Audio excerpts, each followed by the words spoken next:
We got some sort of turboprop plane. I think it might be a Cessna. Hope so, because Cessnas are pretty cool.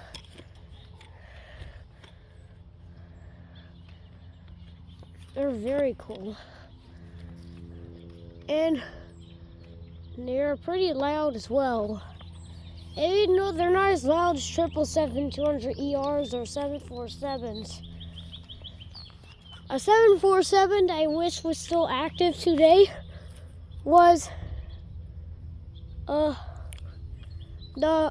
Queen of the Skies 747-400 ER British Airways. I like that one because its engines roar. Sounds very good. It used Rolls-Royce engines, and that's the same as the 777 we saw, just not quite the same Rolls-Royce engines.